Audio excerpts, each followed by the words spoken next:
Hello, my name is Tom Pagacz, and in this video I will try to cover the next part of basic concept for Power Platform, which is limitations. This video it will be a bit longer, but in order for you to successfully continue with development, it's very important to know the basic limitations. So let's begin from the Office 365. Let's go to the Maker portal of Power Apps. Let's start with Power Apps. Of course, we will be working on environment, development environment.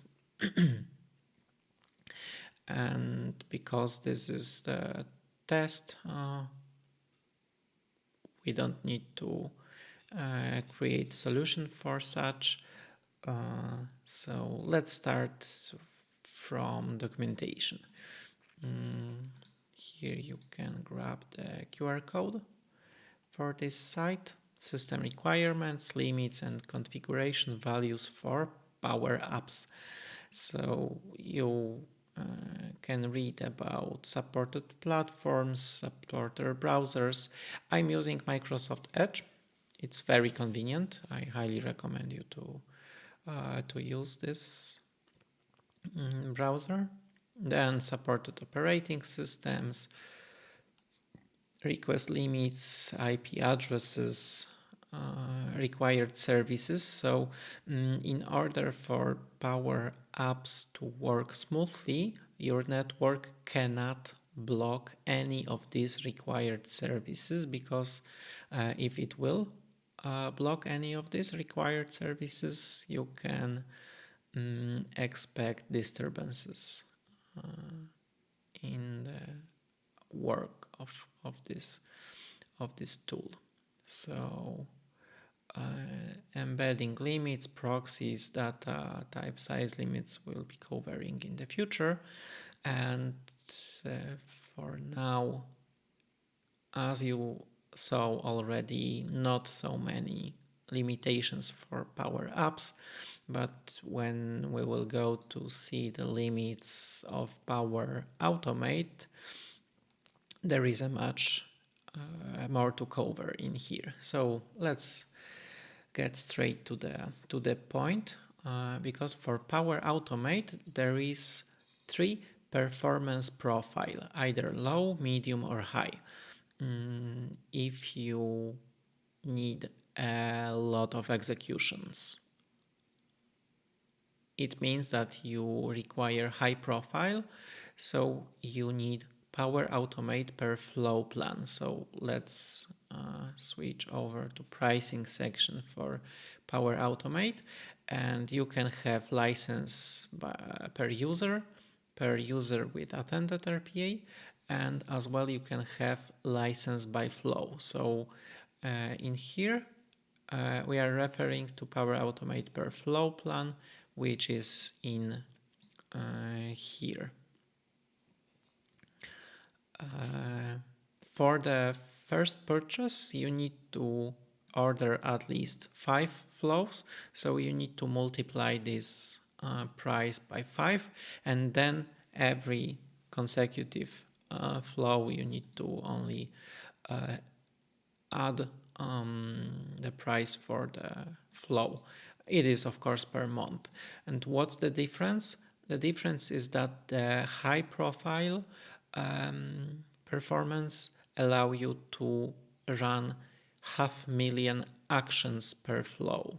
Medium allow you to 100,000 actions. And low profile, it's probably covered below. So flow definitions limit. Basic limit is 500 actions per flow. What does it mean? So let's go to the developer environment. Let's create instant cloud flows.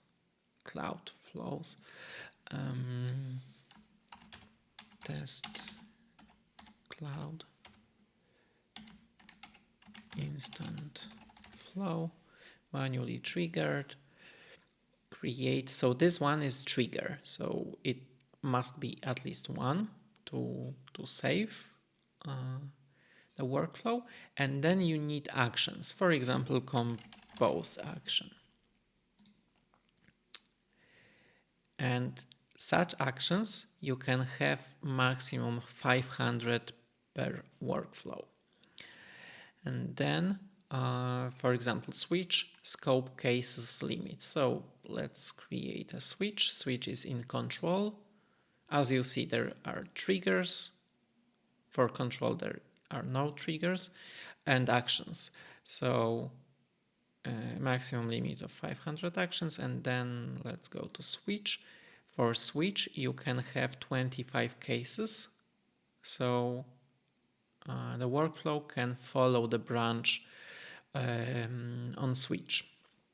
And it may be up to 25 switches over the workflow. Variables per workflow, it's 250. So in order to reuse any variable, you need to create it.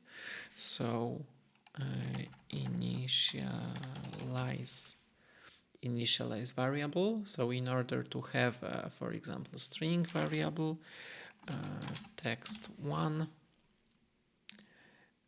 you need to initialize it to later on set it. Set variable. Let's say set variable, name variable text1, and value will be output of compose action. So we initialize variable, then transform data and set this transformed data as value of this variable. In order to familiarize with naming convention, I highly recommend you to copy this one and rename flow action as such. So initialize variable text1 and set variable text1. Okay. You need to be very careful changing those names when you already use the output, because for some cases, let's have a switch on outputs from compose, so not the variable but output from this compose, and then rename this to compose text1, and now it's output compose text1. But for some cases, it may be that you will change this and this change will not be reflected in here. So now it's bounded, but I can guarantee you that you will find a case that it will not be that easy. Input is required, so let's have a text1 string simply in here. But in order to have a string, I highly recommend you to use the expression string. And now you can be sure that this will be interpreted as string, because if you have test1, it's okay. But if you will have a number, for example, and you type here the 1, and you will expect the workflow to treat this as string, it may be slightly different for a few actions. So in order to be sure that string is interpreted as string, not as integer or float or anything else, like for example true or false, so Boolean values, I highly recommend you to use the expression, and within this expression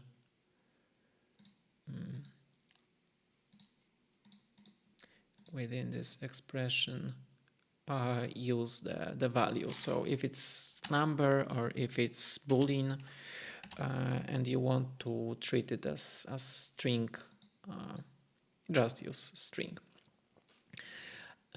Action. Okay, let's get back to limitations.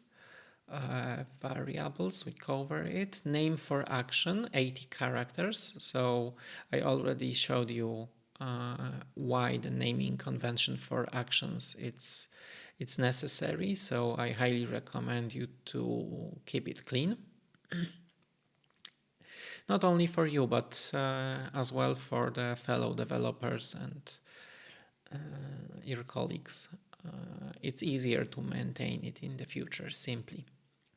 But let's not exceed these 80 characters in the name. Characters per expression. So I already showed you expression. So for this compose action, compose it's very common because if you want to perform a mathematical expression or action on string, you will be probably using at some point compose action. So in expression, you are able to use different expressions. A few of them are listed here, but there is of course documentation on this. So let's grab a QR code for this section. And this is reference guide to workflow expression functions in Azure Logic Apps and Power Automate. We are focused on Power Automate, but Azure Logic Apps is the very similar engine to perform workflows for the cases that require a high volume load. So for example, to generate GUID, the simple expression is GUID and brackets. So you can go here and explore all of these possibilities with functions, what can be done with strings, dates, conversion, with binaries, with JSON, mathematical functions, date and time, workflow function. I will be talking a lot more about this in the future. So for now, let's get back to limitations. So to remember that characters per expression only 8,192. For simple workflow, simple expression, it's highly unlikely to cross this limit. But for the pro developers, it's likely to cross this limit. Number of my flows for a single user. So basically it's 600, but with solutions, so under solutions you can exceed this limit. So let's not focus on this because in our work we will be covering everything with solutions. Maybe small tests we will be creating as my flows, but to be deleted later on. Duration limit, so one run duration. So if I run this workflow, it will last for 30 days. If it will be waiting for any decision or any information, it will only wait for 30 days since the trigger run. So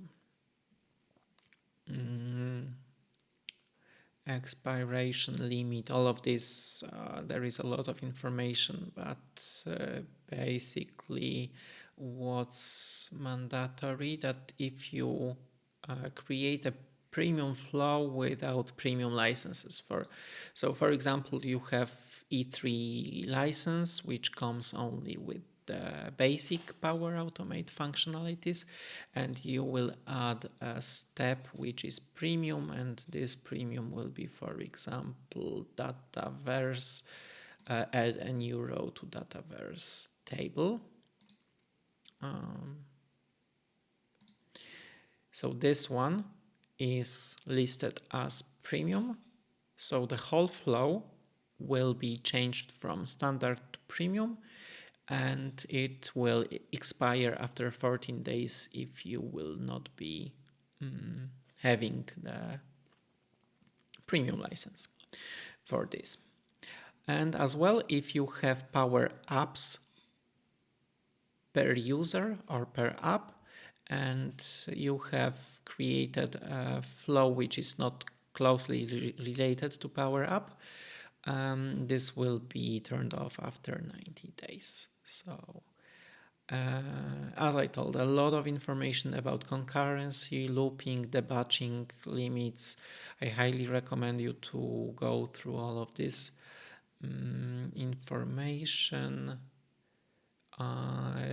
Paginated items. So if you create, for example, action to run through SharePoint list and get items.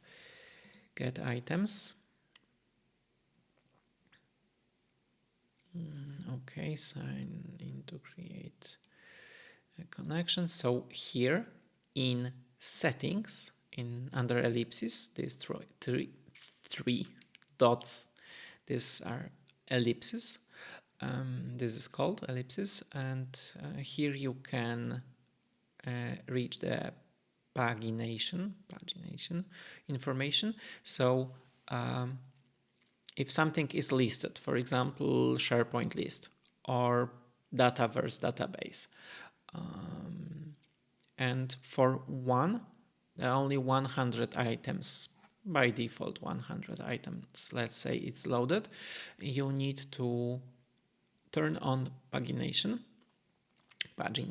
I don't know how to call it, sorry, and use the threshold limits. So if you have a license which is related to low profile, the maximum pagination is 5,000. For all others, 100,000. So here I have medium threshold, so medium profile, so I can set up to 100,000 pagination. So if I want to get more than 100,000 items from the SharePoint list, which contain, for example, I don't know, 2 million records, Power Automate workflow is not the right solution for you. Let's go to the next limitations. Through output limits, it's not necessary from the beginning. Action request limits related to HTTP actions as well. You can call, as I told, 100,000 actions for medium, 500,000 actions for high, and 10,000 actions for low. So, for example, if this workflow,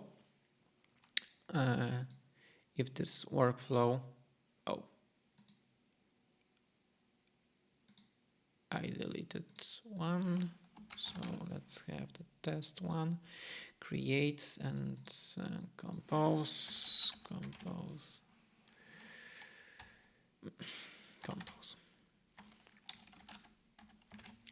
will work better. Okay, so let's assume that our workflow have only one action. So with this workflow, you can run it with medium profile 100,000 times, either per 5 minutes or 24 hours. But if your workflow will contain 100 actions, you will be able to run it with medium profile only 1000 times.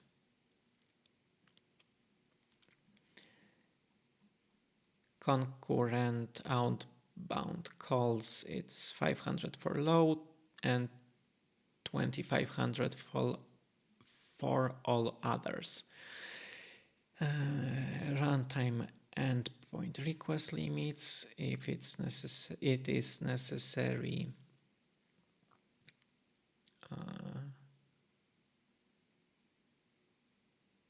For some cases, not for basic ones, so we will cover it later on. Content through output limits and gateway limits for HTTP calls. This is as well not so basic, so we can cover it later on. Message size is 100 megabytes, so it's unlikely to cross this limit. Character limit,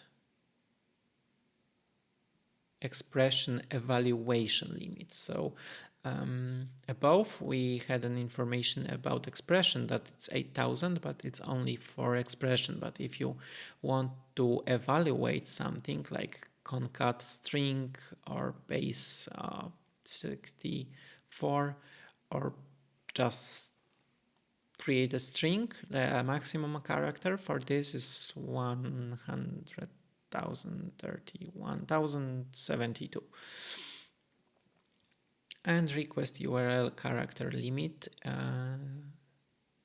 it's 16,384.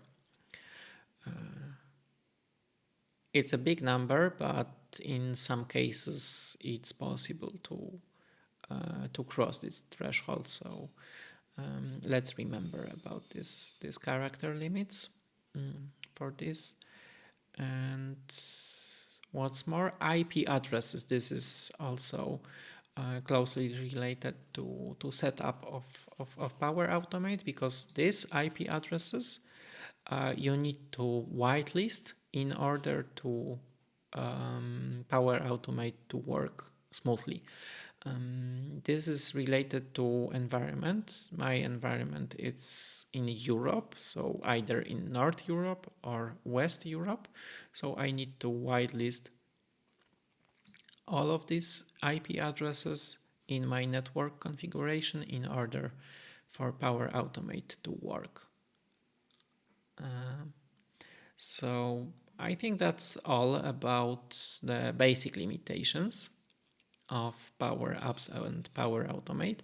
Thank you for watching this video. I know it was a bit long, but I assure you that this information is crucial for the future development. So one more time, thank you for watching, and I want to invite you to the next video. Have a great day.